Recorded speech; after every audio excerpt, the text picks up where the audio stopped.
Optimists, people that are considered to be optimistic, are just overall healthier than people who are pessimistic. When you're thinking about things and thinking about just well-being, one of the things that determines how we see a lot of things is whether or not we have optimism or a pessimistic view. And this is different. Optimism is different than what I would call like toxic positivity. And toxic positivity would be what I would consider is like not allowing for emotional experiences or grief around things that are hard, but it's just everything has to be okay. Just put on a smile and pretend that everything's fine, or say something that doesn't feel true, right? Where optimism is training you to allow for emotions, but also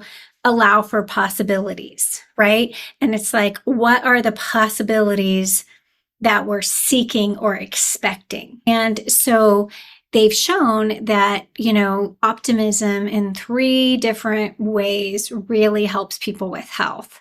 Okay. So the first thing is that people that, I think they did this study on people in the military, if I'm not mistaken, but I don't have I have a book on it, but I don't have I can't remember the actual study, but they did like a study on happiness. And one of the things was that they found that people that were optimistic were less vulnerable to sickness and disease, right?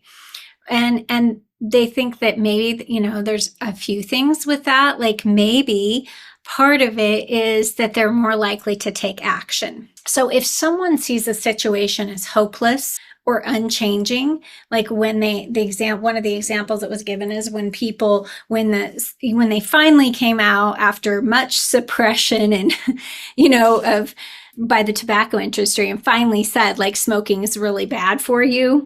It was optimists who quit smoking, right?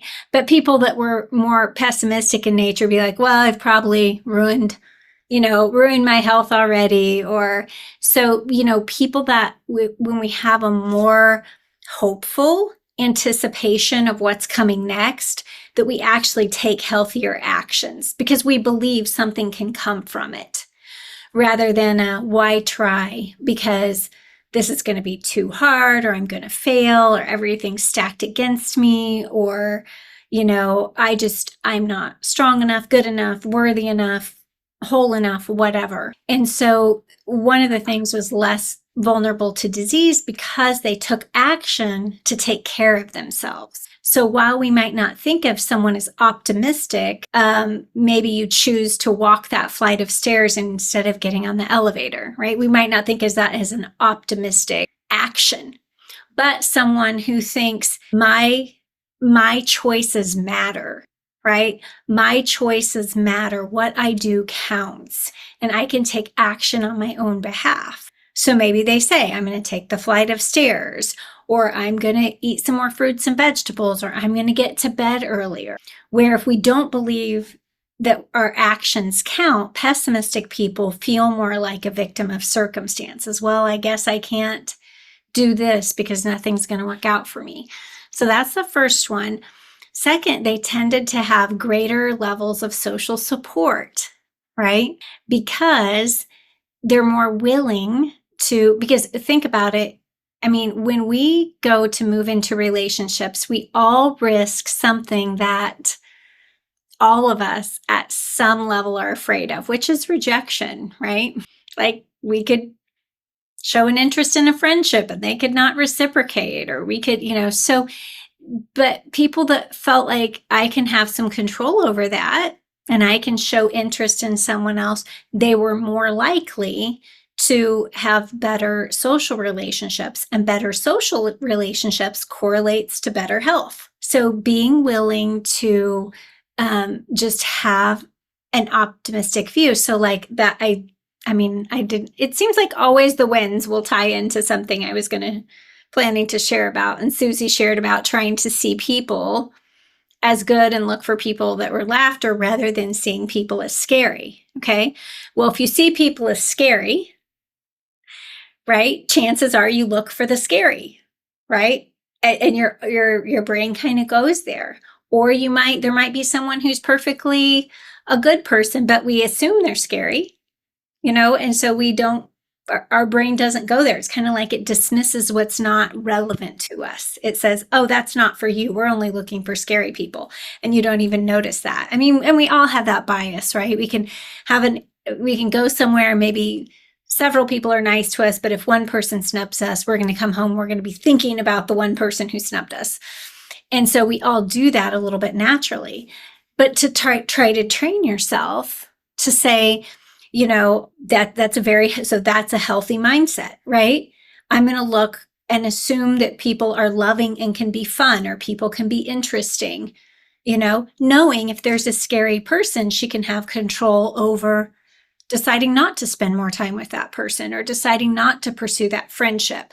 But if we just assume everybody's scary, right, then we're going to have less social support. And the less social support we have, the more, we're prone to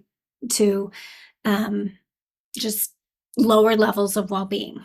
Okay. And the third is just the biological mechanism that they found, that people with an optimistic attitude had greater heart rate variability, greater strength in that area, right? So they had lower levels of inflammation, which, causes other problems in our body. So just physiologically, they seem to be healthier because they're more, they have greater immunity to stress. Because, if you spend 5 minutes, just again to borrow from that example, if you spend 5 minutes thinking about a really hurtful event or a scary person, right, your body responds to that. If you spend the same 5 minutes thinking about a very loving reaction or a connection, then our oxytocin goes up, right?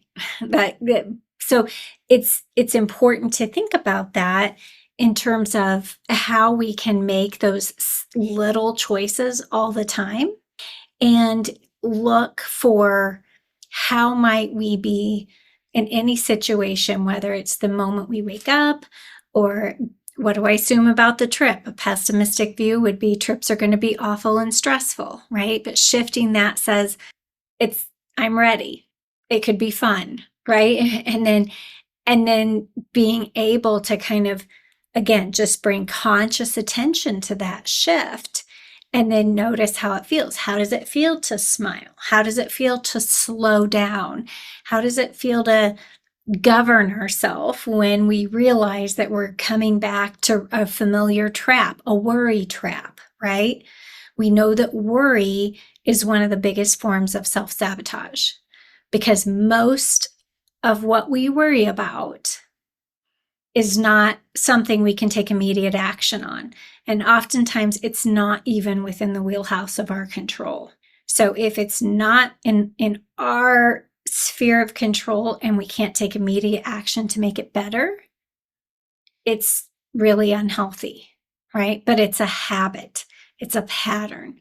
And so the more we recognize those patterns and the more we're intentional. So when we ask you about what's a mindset shift, those would be examples of them. I'm going to release myself from having to fix everything. I'm going to, entertain the idea of looking for laughter or letting myself have fun, or that I like vacations, or I enjoy this, or I'm going to have a mindset of I'm rediscovering what I really like. It's kind of a loss of an identity almost. What do we replace it with, right? What is the process of thinking? What do I do? What do I like?